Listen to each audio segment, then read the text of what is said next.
สบายดีฮันส้มวันนี้ทำมาจุดขี้เหอะขี้เนื้อมากับน้องหมาแบก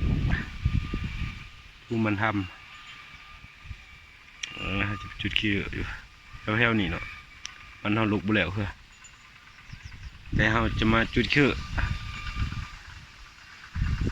เขาก็มาให้ที่นี่สิ่ง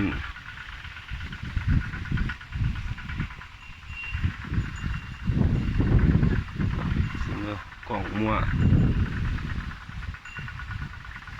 มันนี่เสียงเปลี่ยนเป็นวัดเป็นไอเบียกูเดียวพ่อลูกม่อนเห็ดเบียกูเดียวพ่อลูกม่อนเนี่ยเป็นลูกม่อนเห็ดเบียกูเดียวมันนี่เพราะว่ามือนี่แหละเป็นเดือนมันนี่แหละเห็ดเบียกูเดียวเนี่ยเป็นลูกม่อนมากับน้องหมาแบกบรรยากาศตอน8 โมงลมพัดเย็นเสยโอ้ให้อยู่ไร่มันสำปรัง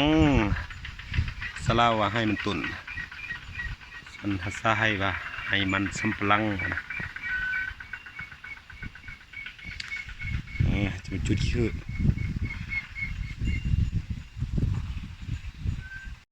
โอ้คมห่อนอุดไฟอุดควันโอ้โหนี่จุดขี้เหอะเขาจะจุดแบบนี้เนาะจะจุดแบบนี้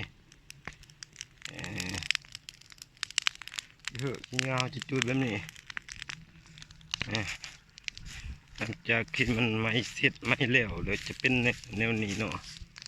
ลักษณะนี้เห็นบ่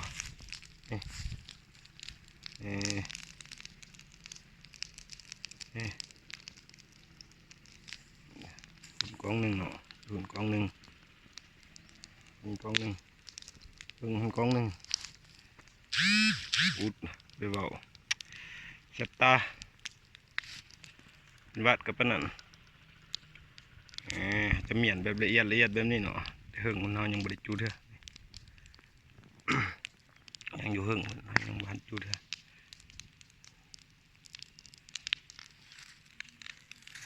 เขาจับกล้องให้เนาะมันอาจจะสั้นๆเลยแต่ก็อดเบิ่งกันเนาะควันงางครับแสบตากับปนันปากกระพร้อม